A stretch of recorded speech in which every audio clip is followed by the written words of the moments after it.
Well, we know a lot about the Bilderberg Group. It was officially founded in 1954 at the Bilderberg Hotel in the Netherlands, and that's why it gets its name, Club Bilderberg. But really, it was a meeting of what was left of the European financial elite, the German financial elite, the Krumps, and others that had funded Hitler with the Anglo-American, British, U.S. elite. And so kind of a teaming up during the Marshall Plan of those two groups, and declassified U.S. Army documents that have been covered by major British and U.S. newspapers confirm that actually the Nazis, when they were losing in 1944, planned to put their money into offshore corporations to try to have a rebirth of the Fourth Reich, the Third Reich as a Fourth Reich, through a corporate system based around a European Union. And so it's on record that the Nazi Prince Bernhard of the Netherlands, consort to the Queen Beatrix, actually set up the Bilderberg Group meeting officially in 54, but it was set up really before that. And so it is an international group. Many of their minutes have been released, stolen by the press, but the Bilderberg Group has recently even given interviews.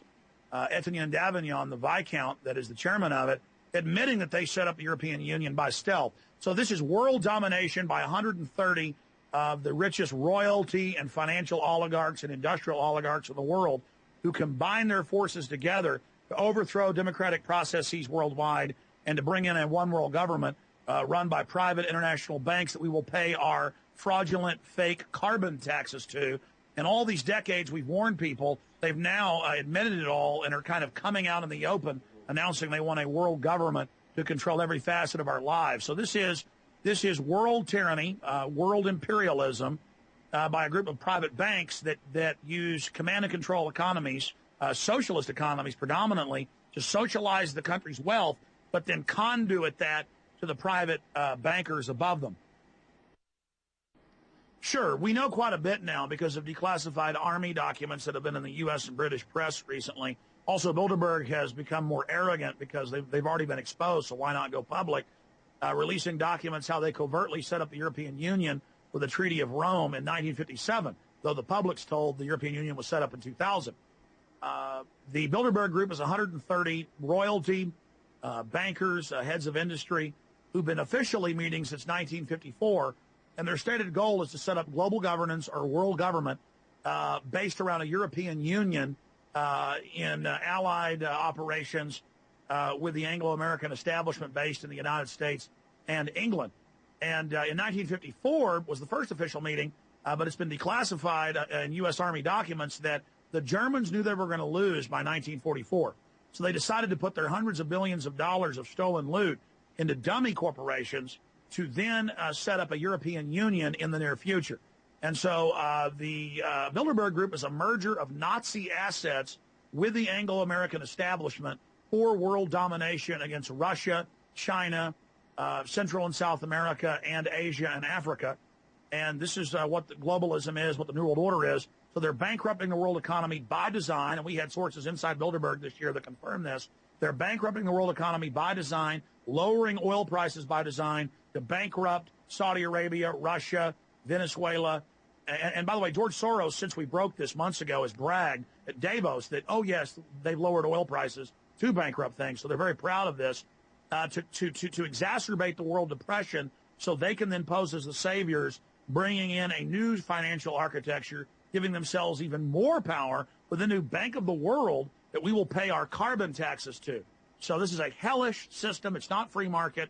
It is private oligarchs who are tired of having to work through governments they control, openly setting up a world government of their own, and then having the governments that they bought and paid for sign on through treaties as signatures to that system. And Bilderberg 2009 had the greatest security that we've ever seen. Bilderberg 2009, they arrested dozens and dozens of private citizens just walking down the beach. London Guardian reporter Charlie Skelton was arrested twice. American Free Press reporters were arrested.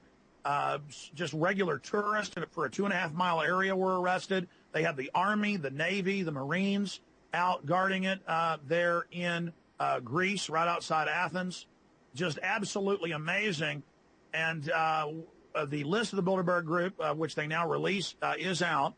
And we do now know what their agenda for 2009, 2010 is.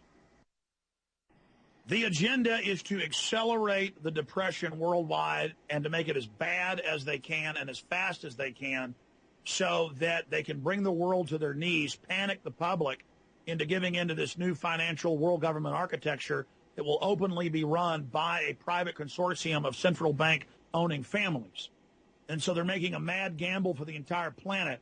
They also want to set up a World Health Organization as a global health department with control over every nation. They want their new International Criminal Court. They want all nations to sign on to that and waive all their sovereign rights. They want to increase the size of the world army built around NATO. They want to smash the anti-Libsyn treaty movements because every time Europe gets a chance to vote, which they normally don't against the Euro expansion, they say no. So they're very upset that France has said no. Others have, countries like Ireland have said no. So they're going to try to force another vote. And if that fails, they're just going to have the European Union Parliament implement these expansions of powers without having a vote. So we see Europe literally just descending into the depths of fascism, literally from the ashes of the Third Reich. We see the rising of a Fourth Reich, which is a bizarre mutation and a hybrid between the British Empire, the U.S. Empire, and the Nazi Empire. Well, out of the 130 or so members, most of them are very powerful, important people, but they're not part of the steering committee. There's only about 20 people on the steering committee, and that's Etienne Davignon, the head of Bilderberg. That's the head of the CFR, Richard Haas. That is people like Henry Kissinger. That is individuals like David Rockefeller, Frank Barnaby, who represents Rothschild interest.